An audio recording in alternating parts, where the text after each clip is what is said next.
giant can reach 20 feet from arm-tip to arm-tip and weigh in at 200 pounds. It's the largest octopus in the great clan called the cephalopods, the group that unites the octopus and squid. It's an ancient tribe, the first large predators in the sea. To this curious female, we're a brand new species.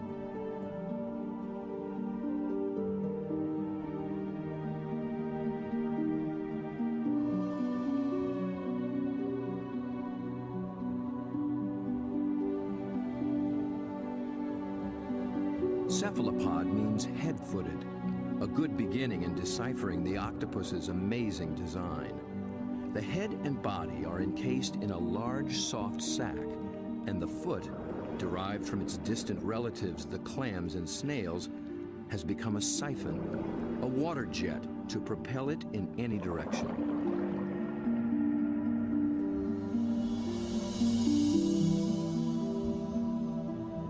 A long time ago, its ancestors were a shell, but the octopus has given that up. Yet for creatures with such tasty flesh, the lack of protection presents a problem. The cephalopod solution? The most extraordinary skin in the animal kingdom. In an instant, it can change color, pattern, and texture. And with no bones to confine its shape, the creature can virtually disappear.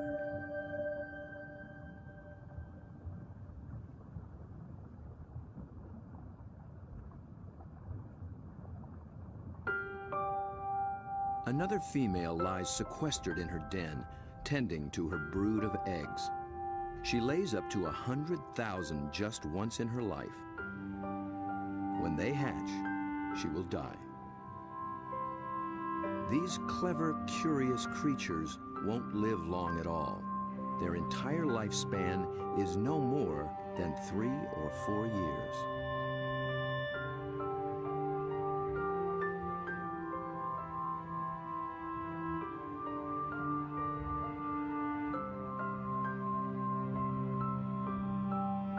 The transparent babies are no bigger than a grain of rice, but within a year, they'll be giants.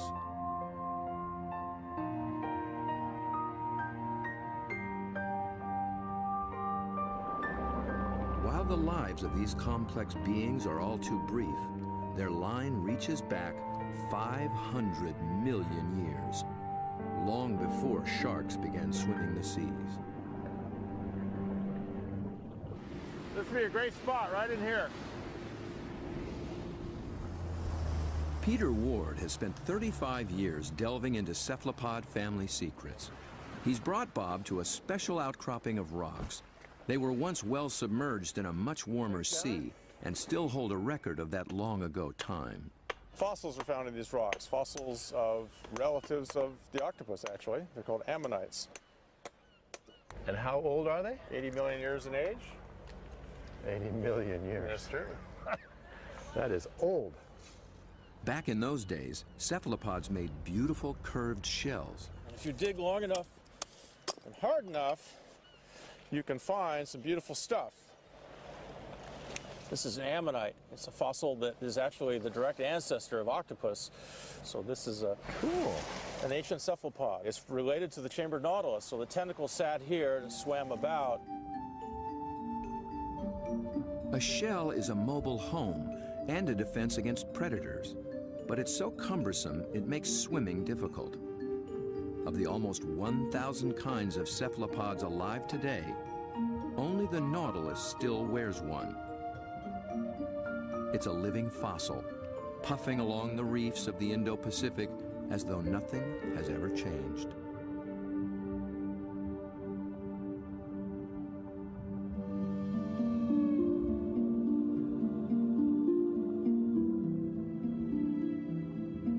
Bob returns for one last dive with the octopus.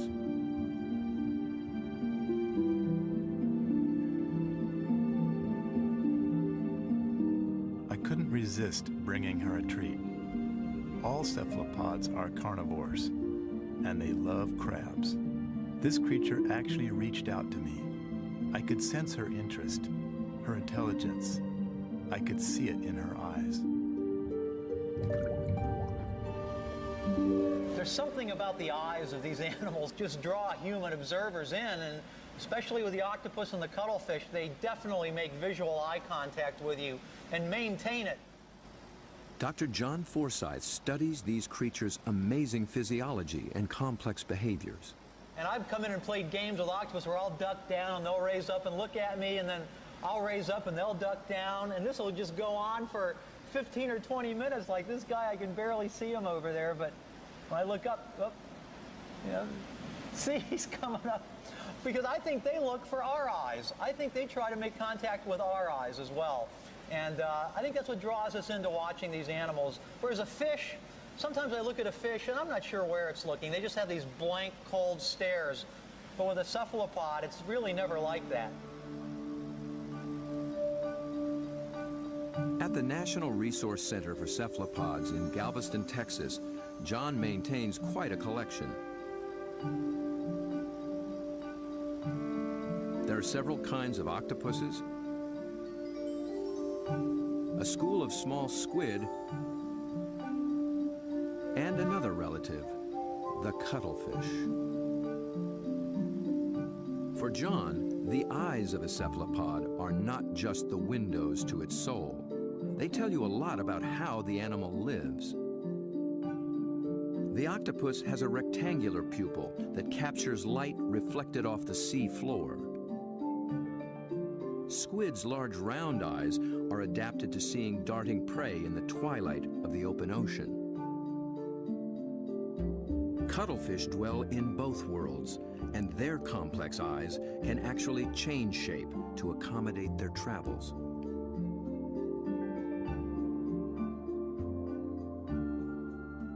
But it's not in their eerie eyes that cephalopods reveal their inner feelings. It's in their remarkable skin. Millions of tiny sacs of pigment, called chromatophores, dot their skin, each controlled by minute muscles. With a little flexing, a cephalopod can flash with rippling bands of color.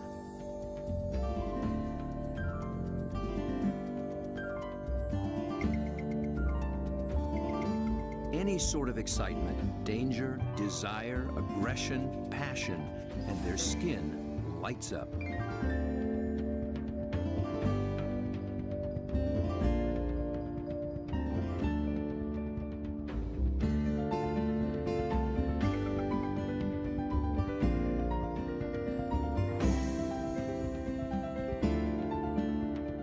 For creatures with no vocal abilities at all, this is the way they communicate, in a language of light and color.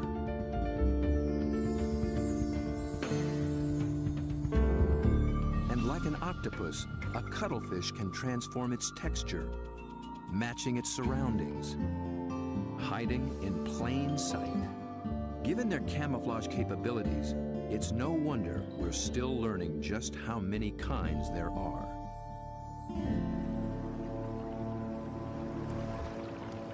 One of the hotspots for new discoveries is the narrow Lembah Strait off North Sulawesi in the island chain of Indonesia. It's a pretty scenic spot. John and Bob have come here looking for new species of cephalopods. It's a place primed for strange adaptations. In the shallow, warm water, light and temperatures remain constant. But the channels, inlets, bays, and lagoons create many small separate habitats, and that leads to high diversity. This is John's fourth trip to Lembah Strait, and each time something surprising turns up. He's brought Bob to a spot called Ritaklari, which in local slang means the muck.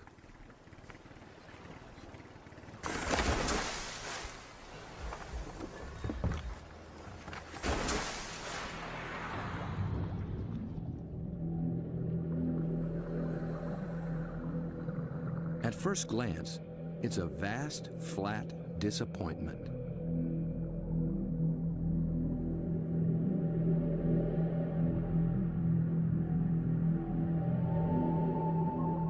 But wait here quietly, and a lot of what looks like sand begins looking back.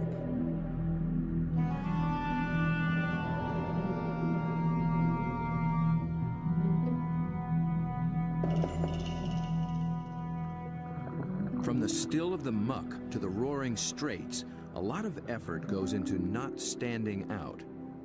Drifting reeds are actually floating razorfish. And the end of a few branches turn into ornate ghost pipefish.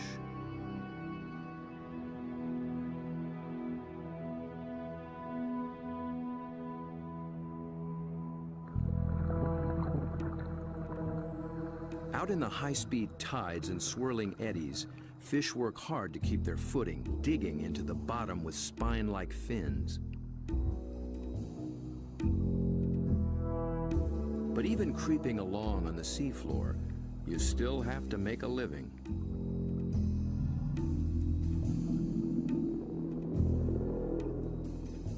A harmless-looking weed rolling in the current is a hairy frogfish trolling for a meal.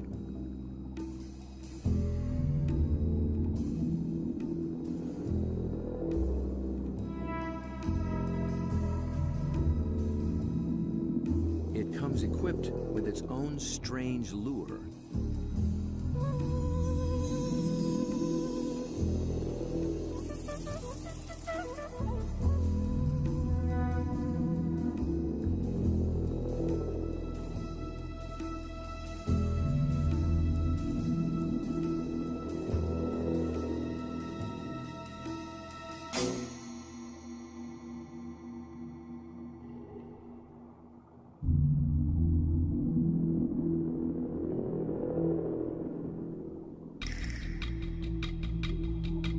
The sand offers the best retreat, but the crab has already been spotted. A marginated octopus is the perfect little predator here.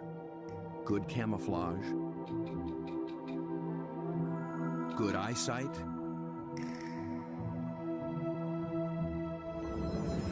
good grip.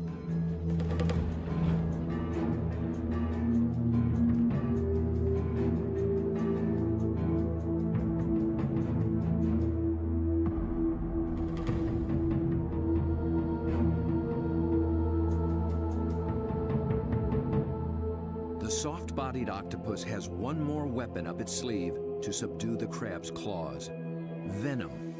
It finds a chink in the crab's armor, injects a neurotoxin, and the struggle is over.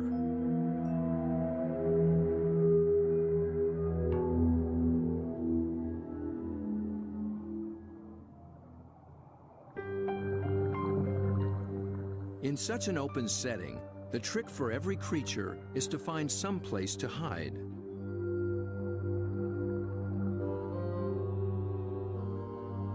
An octopus fits in just about anywhere, and John finds one tucked into a piece of discarded pipe. Perhaps there is something in cephalopod memory that recalls having a shell. Bob and John find this little octopus ambling along with a dark brown bottle tucked under his arms. The bottle turned out to be his home, and he took it with him everywhere. So I thought I'd offer him a new fancy place and see if he's interested in trading spaces.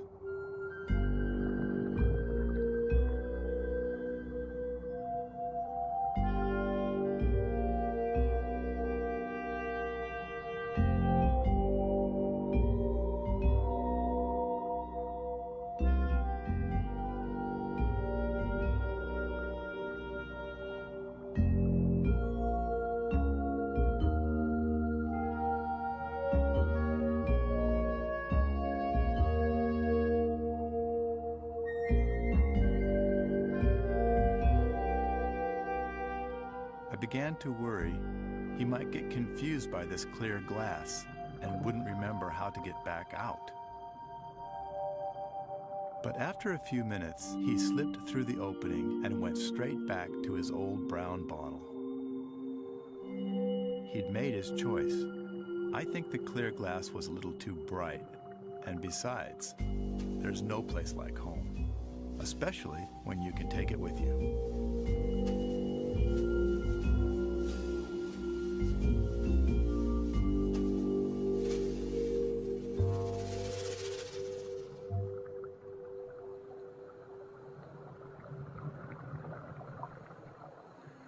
In the husks of old coconut shells, they find the pearl-like eggs of one of John's favorite creatures.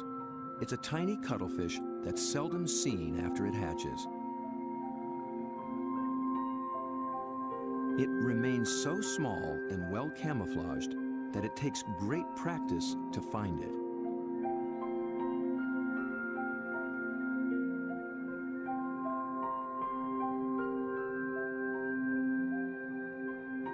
Down on the sea floor, it appears to walk across the bright stones, its rippling colors blending in and standing out. It's called the flamboyant.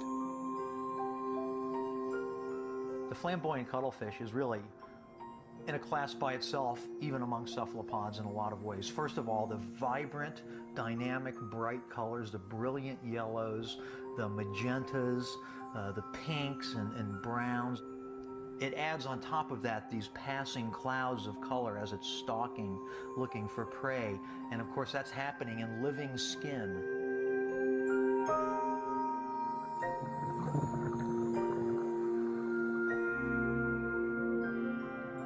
A lot of these animals are surprisingly bold.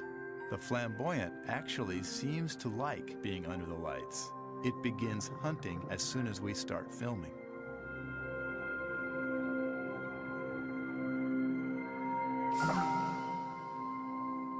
My video lights attract little shrimp and crustaceans.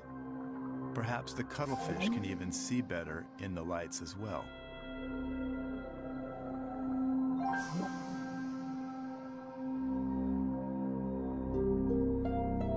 It's only when John sticks out an enormous hand that we see the scale of this little hunter. Next to a 6-foot Humboldt and a giant octopus, it's hard to believe it's one of the family.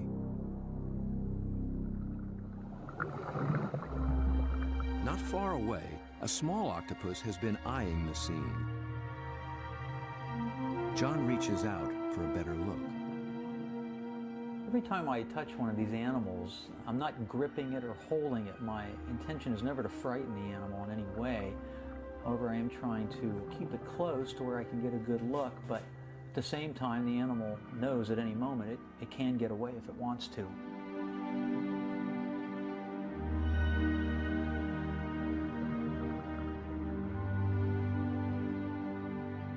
This octopus gets away all too soon. John thinks it may be a brand new species never seen before.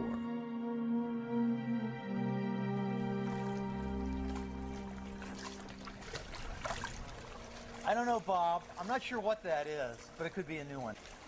I think it could be a new species. I wasn't expecting to see that. It's not something you've seen before, huh? No, I'm not sure what that would be. It's a cool little critter. Wild.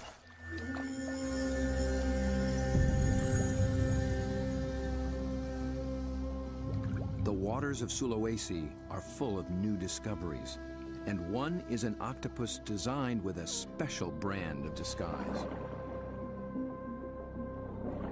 It lives in the same waters as the banded sea snake, whose bold stripes announce its potent venom.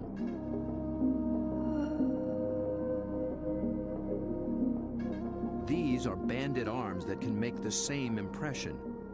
When disturbed, the octopus flashes and intensifies the stripes, becoming a sea serpent, coiled and deadly.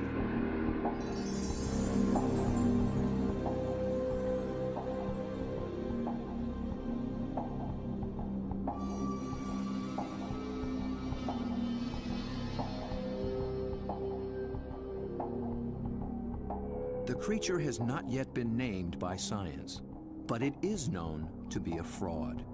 It's a shy nocturnal octopus, and unlike the snake, its venom is virtually harmless. Its stripes are simply a ruse to intimidate would-be predators.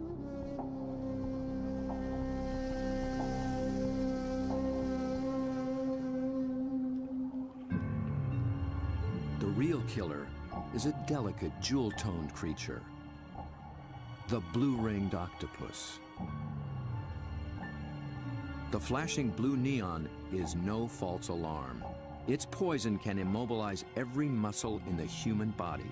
There is no antidote. But all it's really after is a crab.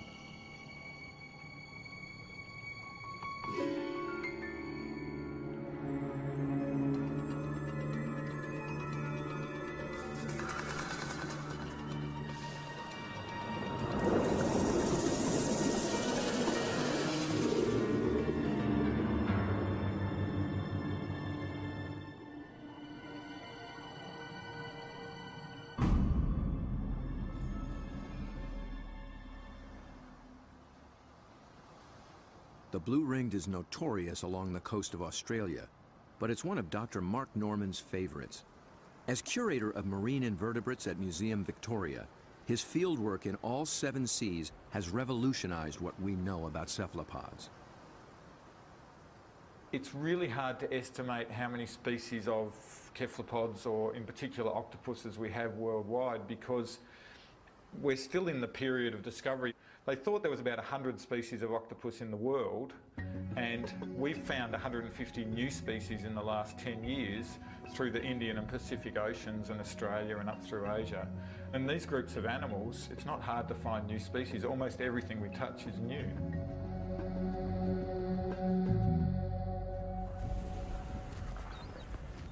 Bob wants to get close to the blue ring in the wild. So Mark, this is a shortcut to the beach? Yep, it's a great place to collect crabs. Through the graveyard, eh? Yep. So are these the bodies of the people who have been bitten by blue ring octopus? No, very few people have died from blue ring bites. He's more likely to have died choking to death on his calamari meal at the local pub. So this is where the crabs live? Yep, they hide up here at low tide under the rocks. As the guide to the blue ring, Mark starts Bob off with their prey. Lots of little crabs. Yeah. You need a nice juicy one. There you go. Look at the claws on that. That'll take your arm off. It's an ironback crab. You can appreciate why the octopus has to get rid of the crab's claws as quick as possible. Knock them out. When the octopus bites them, it actually goes for those soft gaps in the junctions, like the elbows where the arm is a bit thinner, or else they bite them right on the eyeball, and the poison goes straight down the eyeball and into the brain. So they end up paralysing the animal instantly and putting these claws out of action.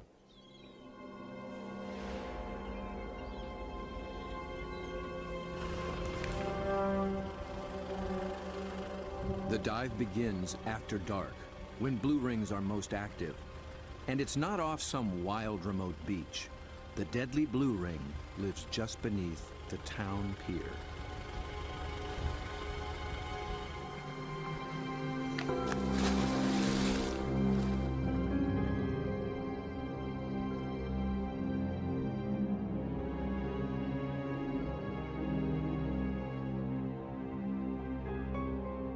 Blue ring octopus are an extremely venomous animal, and if I was to be bitten, I would probably be dead within 3 minutes.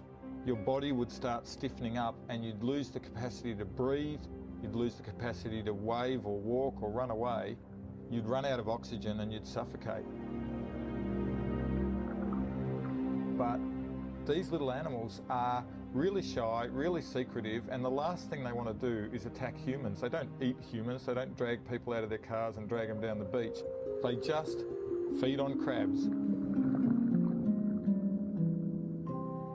But tonight, not even a crab could catch its attention. This is a male, and he's just found a female. 2 wild blue rings are preparing to mate.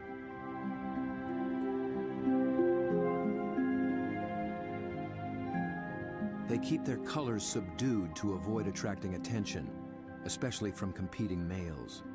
No flashing their electric blue.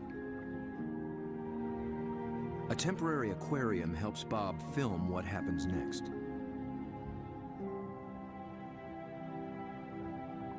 After a few minutes of courtship, the male gently slips a special arm into the female's gill slit. He's depositing a packet of sperm, which she will use later to fertilize her eggs.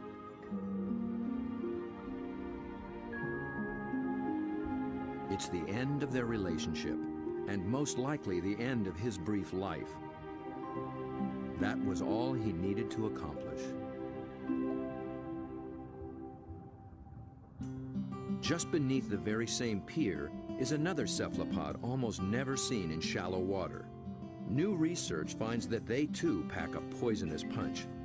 But their bright little stripes have earned them a harmless nickname, the pajama squid. I think these cephalopods are the closest to the cartoon characters. Their little black and white suits and their little frilly lashes behind their eyes and the yellow on the top of the eyes, they're just straight out of a comic book.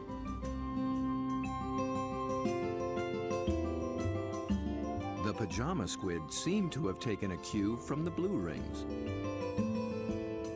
Males grab any passing female and then they try as hard as they can to reposition them so that they're face on, ready to mate, sort of suckers to suckers.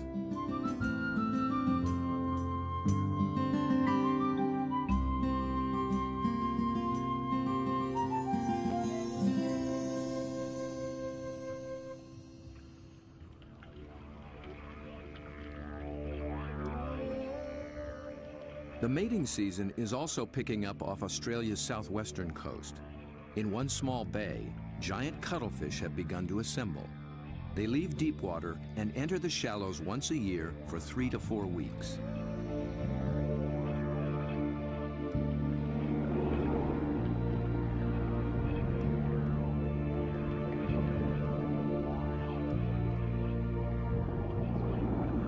The males are 3 feet and massive, with 8 flowing arms and 1 all-consuming purpose.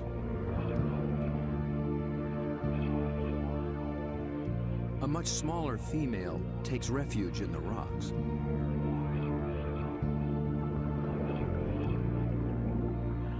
The males waste no time taking on their rivals.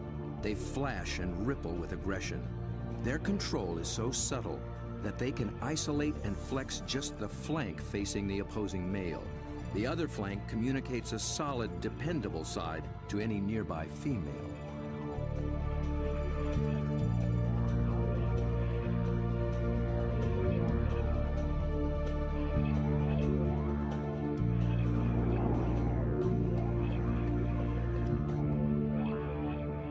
One male has claimed her and takes possession. He'll guard her now, keeping her beneath him until she is ready to lay her eggs. Jules, you around here somewhere? Bob is heading for this far-flung coast, but before diving with these giants, he needs to brush up on the subtleties of cuttlefish communication. This is a crazy place to meet a scientist. Julian Finn is a leading expert on the intense social dynamics of the cuttlefish. He comes to this junkyard to scrounge up special equipment for an interesting experiment. Hey, Jules. Over here, Bob. Oh, okay. Oh, there you go. Yeah, it's You into old cars? Oh yeah, I love them. I've got a number of old cars and plenty of treasures in this place. Cuttlefish speak a visual language, and Julian wants in on the conversation. Cars, but also got a few ideas about making something to use on these cuttlefish in Whyalla, trying to get a bit of a different shot. So Looks like junk to me. Meanwhile, the cuttlefish continue to gather.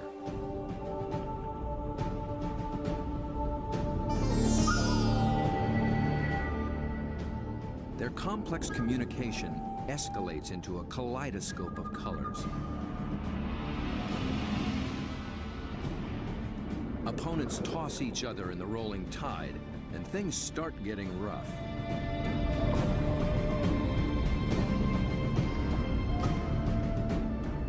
The violence can rip up their all-important skin, sabotaging a male's chance to impress and intimidate. And someone's nursing a torn-off tentacle.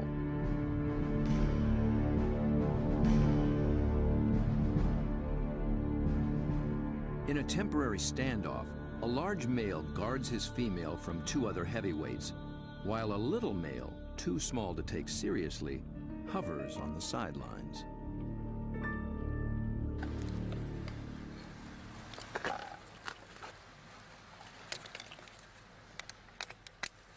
The two males on shore get set to join the fray. Well, here you go, Jules. I just wanted you to know that my camera's bigger than yours.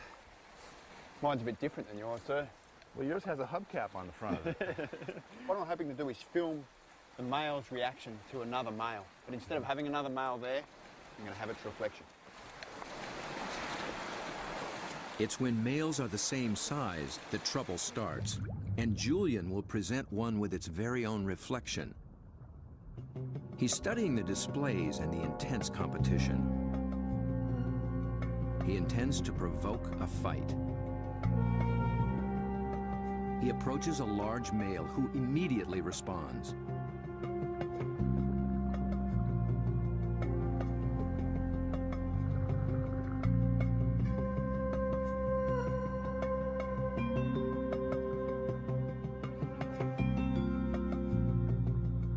The cuttlefish becomes increasingly absorbed with his own image, but instead of a conflict, the story takes a surprising turn. The small, unimpressive male has sneaked in and begun mating with the unguarded female. He's not signaled, nor flashed, nor dazzled.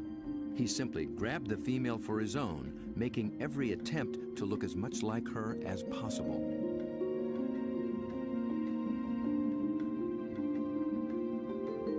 The aggressive male makes no headway with the mirror and finally moves off to resume his duties.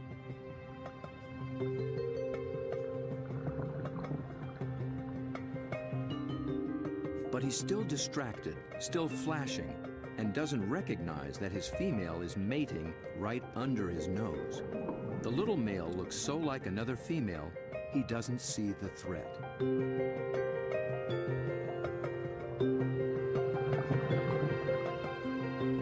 At last, he senses something's wrong and moves in to reclaim his female.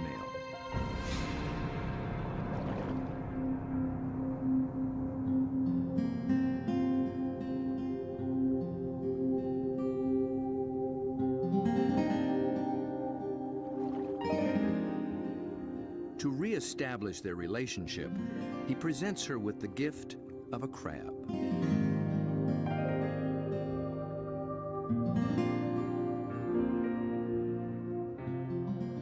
With so much going on in cuttlefish society, Julian will be experimenting for a long time to come.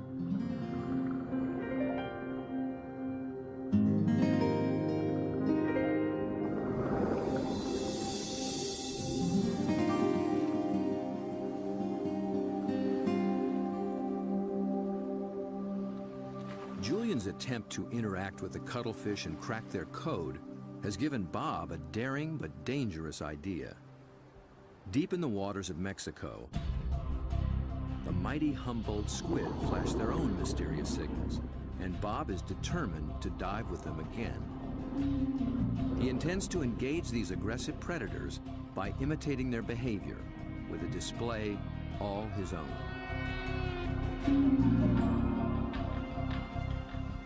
Mark Norman and Julian Finn think he's close to crazy. Sure, you've got the blueing octopus that can kill you within a few minutes with the poison, yet there's something scarier about a squid that can rip off your flesh and tear out your throat, so to speak. I think you'd be really sensible to work with shark cages with those animals, because the stories I've heard, and they're these massive animals that will effectively skeletonise a cow in a minute because they're such voracious predators. Bob Cranston has no intention of taking this advice. His whole goal is to interact with these squid on their terms, in their world.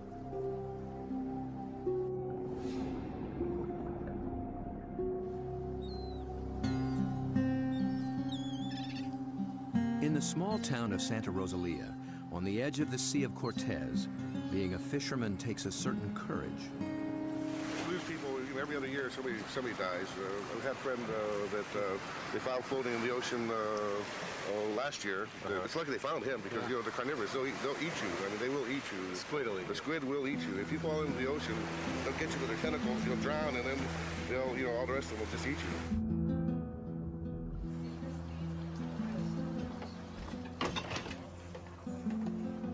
Despite their dread, these fishermen face the Humboldt on a nightly basis. Bob will need their help if he hopes to find when and where the squid are rising.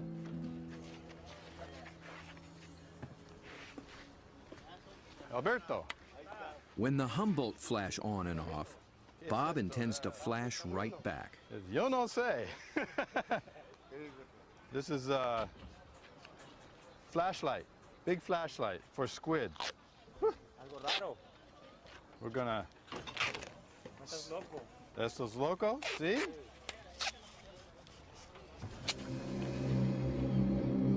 Bob knows perhaps better than anyone just what Humboldt are capable of.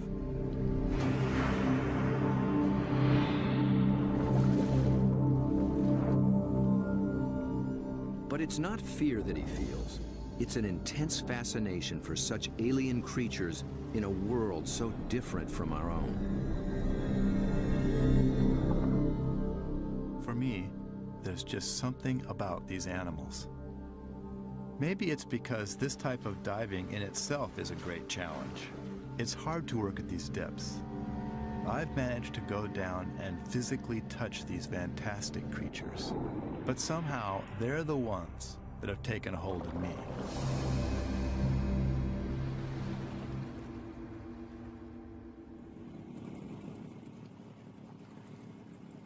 He's 12 miles from shore.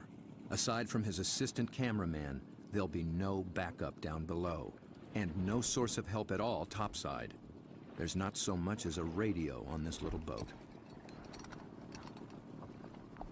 These are small boats. It's a big ocean. There's a language barrier between me and the fishermen who think I'm crazy to dive in the water anyway. If I disappear and drift away from this boat, the fishermen will just think the squid ate me and they won't even bother coming to look for me. Yet Bob has confidence in his own experience and in his plan. I've made up this light tube and filled it with strobe lights. The idea is that the Humboldt squid flash for communications. They flash at each other, they flash at the divers, and so I hope to elicit some kind of a reaction from these animals with this light tube.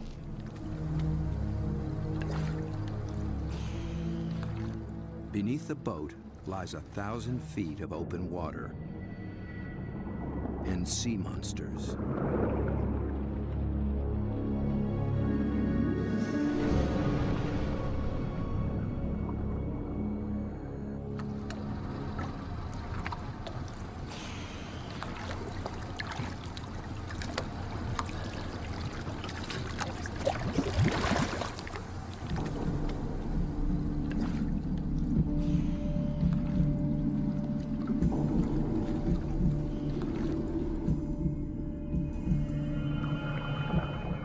Descends, his homemade lightsaber a beacon in the utter darkness.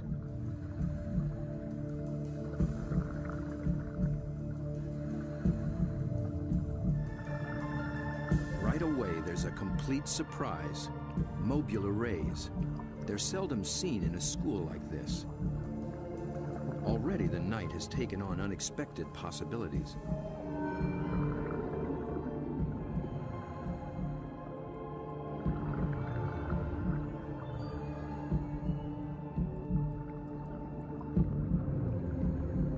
With his depth gauge reading 150 feet, Bob figures he's in squid waters. He powers up.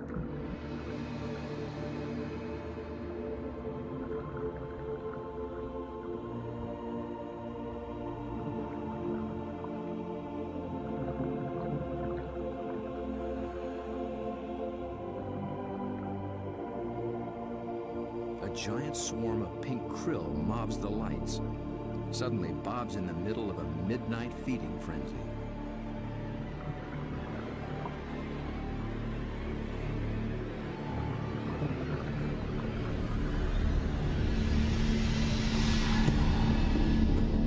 Then, rocketing up from below, Humboldt squid.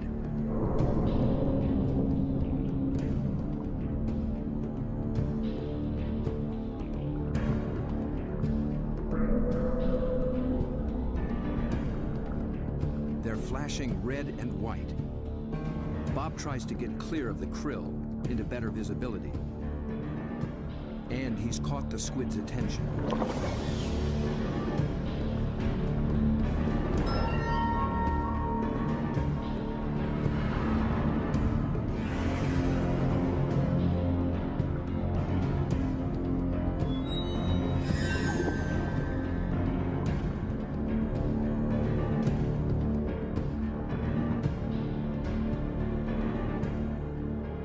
Transfixed by this enormous eye up from the deep. I can sense this creature thinking, but I can't imagine what.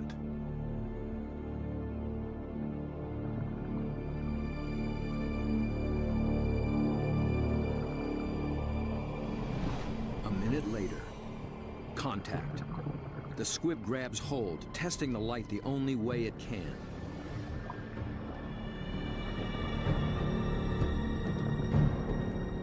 The feel of hard plastic must come as a surprise, and it circles me as though curious. Then, it comes back for more. This time, the aggression is gone. It just seems interested. Amazing.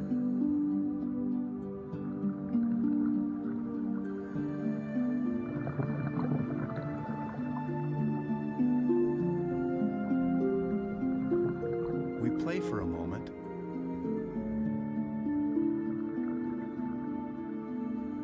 Then suddenly, it's over.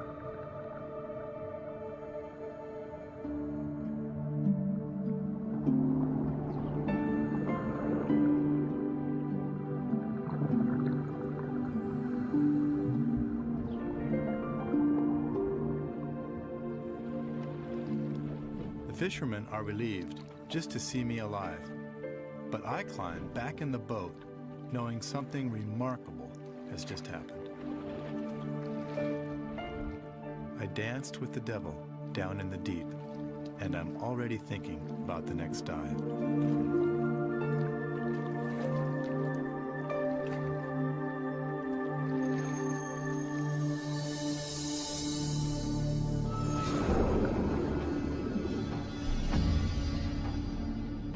It's certain that Bob will return to dive again with the mysterious Humboldt, perhaps with a new strategy on how to make contact. He's just at the beginning of this extraordinary quest.